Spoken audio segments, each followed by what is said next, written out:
सुप्रभातम। जय श्री राम। मैं Rajesh Shastri, G SSS बैणी कुंगड़, भवानी खेड़ा।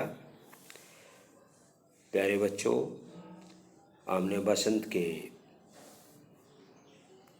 3 पाठ पूरे कर लिए हैं। अब हम महाभारत कथा पढ़ेंगे। तो आज हमारा पहला पाठ महाभारत का। महाभारत की कथा महर्षि पराशर के कीर्तिमान पुत्र वेदव्यास की देन है। व्यास जी ने महाभारत की यह कथा सबसे पहले अपने पुत्र शुकदेव को कंठस्थ कराई थी और बाद में अपने दूसरे शिष्यों को। मानव जाति में महाभारत की कथा का प्रसार महर्षि वैशम्यपायन के द्वारा हुआ। वैशम्यपायन व्यास जी के प्रमुख शिष्य थे। ऐसा माना जाता है कि महाराजा परीक्षित के पुत्र जन्मेजय ने एक बड़ा यज्ञ किया। इस महायज्ञ में सुप्रसिद्ध पौराणिक सूत जी भी मौजूद थे। सूत जी ने समस्त ऋषियों की एक सभा बुलाई। महर्षि शौनक इस सभा के अध्यक्ष हुए। तो बेटा, महाभारत कथा आजकल तो टीवी पर भी आती है और 1986 में भी इसका टीवी पर प्रसारण शुरू हो चुका था और लॉकडाउन के कारण अब भी टीवी पर पुरानी महाभारत, रामायण, कृष्ण लीला ये दिखाते हैं। और डिश टीवी पर आपके भी पढ़ाई के प्रोग्राम आते हैं, उनको भी देखा करो। और महाभारत जो है वो गीता का ही एक प्रमुख अध्याय है, जिसमें 2 भाइयों की कथा है, कौरव और पांडव। दोनों भाइयों के विचारों का सही तरीके से न मिलना ही महाभारत का जन्म हुआ। और श्री कृष्ण जी ने कुरुक्षेत्र में इसी के माध्यम से हमें गीता का उपदेश भी दिया था। तो शुरुआती दौर है, इसको हम पढ़ रहे हैं। थोड़ा सा आप भी ध्यान दें, इसको एक बार समझने की कोशिश करें। ये वंशावलियाँ हैं, शुरू ये किस प्रकार से की गई है। सूत जी ने ऋषियों की सभा में महाभारत की कथा प्रारंभ की कि महाराजा शांतनु के बाद उनके पुत्र चित्रांगद हस्तिनापुर की गद्दी पर बैठे। उनकी अकाल मृत्यु हो जाने पर उनके भाई विचित्रवीर्य राजा हुए। उनके 2 पुत्र हुए, धृतराष्ट्र और पांडु। बड़े बेटे धृतराष्ट्र जन्म से ही अंधे थे, इसलिए उस समय की नीति के अनुसार पांडु को गद्दी पर बैठाया गया। पांडु ने कई वर्षों तक राज्य किया। उनकी 2 रानियां थीं, कुंती और माद्री।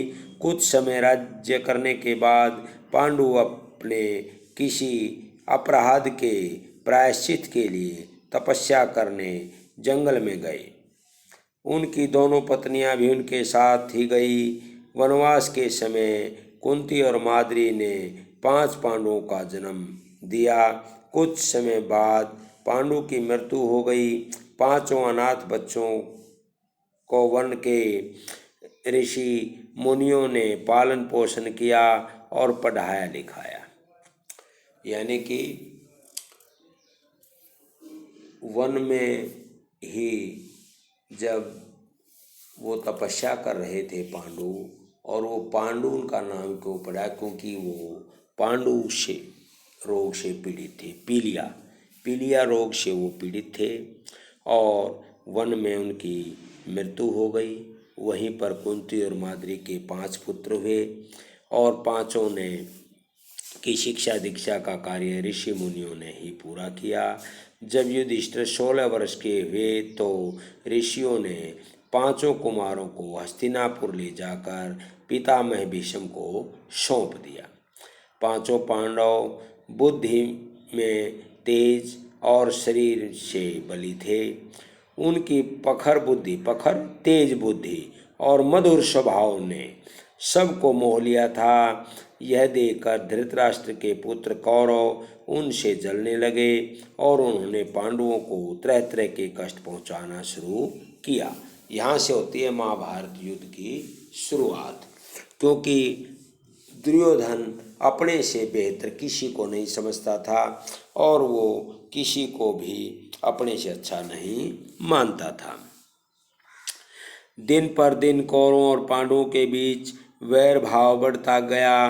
अंत में पितामह भीष्म ने दोनों को किसी तरह समझाया और उनके बीच संधि कराई। संधि कराना, मेल कराना। भीष्म के आदेशानुसार कुरु राज्य के 2 हिस्से किए गए। कौरव हस्तिनापुर में ही राज करते रहे और पांडवों को एक अलग राज्य दे दिया गया, जो आगे चलकर इंद्रप्रस्थ के नाम से मशहूर हुआ। इस प्रकार कुछ दिन शांति रही। उन दिनों राजा लोगों में चौसर खेलने का आम रिवाज था। राज्य तक की बाजियां लगा दी जाती थी। इस रिवाज के मुताबिक एक बार पांडवों और कौरवों ने चौपड़ खेला। कौरवों की तरफ से कुटिल शकुनी खेला। उसने युधिष्ठिर को हरा दिया। इसके फलस्वरूप पांडवों का राज्य छिन गया और उनको 13 वर्ष का वनवास भोगना पड़ा। उसमें एक शर्त यह भी थी कि 12 वर्ष वनवास के बाद 1 वर्ष अज्ञातवास करना होगा। उसके बाद उनका राज्य उन्हें लौटा दिया जाएगा। द्रौपदी के साथ पांचों पांडव 12 वर्ष वनवास और 1 वर्ष अज्ञातवास में बिताकर वापस लौटे, पर लालची दुर्योधन ने लिया हुआ राज्य वापस करने से इनकार कर दिया। अतः पांडवों को अपने राज्य के लिए लड़ना पड़ा। युद्ध में सारे कौरव मारे गए। तब पांडव उस विशाल साम्राज्य के स्वामी हुए। इसके बाद 36 वर्ष तक पांडवों ने राज्य किया और फिर अपने पोते परीक्षित को राज्य देकर द्रौपदी के साथ तपस्या करने हिमालय चले गए। संक्षेप में यही महाभारत की कथा है। तो आज हमने केवल इसका परिचय पढ़ा है और परिचय में आपने देखा कि शांतनु के 2 पुत्र थे। दोनों पुत्रों से धृतराष्ट्र और पांडु का जन्म हुआ। दोनों ही धृतराष्ट्र जी जो थे वो जन्म से अंधे थे। पांडु को राजा बनाया गया और इसी दौरान पांडु की वन में मृत्यु हो जाने के बाद दोबारा जब पांडव वन में आए तो दुर्योधन उनसे जलने लगा और धीरे धीरे उनमें वैर भाव बढ़ गया। और फिर एक दुर्भाग्य की वेला आई जिसमें चौसर का खेल खेला गया और शकुनी जो था वो इन सब चीज़ों का माहिर था, ज्ञाता था। उन्होंने प्रपंच से, छल से पांडवों को हरा दिया और उनको 12 वर्ष का वनवास और 1 साल का अज्ञातवास दिया गया। लेकिन अज्ञातवास पूरा करने के बाद भी दुर्योधन ने राज्य देने से मना कर दिया। फिर महाभारत के युद्ध की शुरुआत हुई जिसमें सारे कौरव मारे गए। पांडवों ने लगातार 36 वर्ष राज करके परीक्षित को अपना राज्य दे दिया और स्वयं वो हिमालय की ओर प्रस्थान कर गए। तो आज का हमारा इतना ही काम है, कल हम आगे करेंगे। धन्यवाद। जय श्री राम।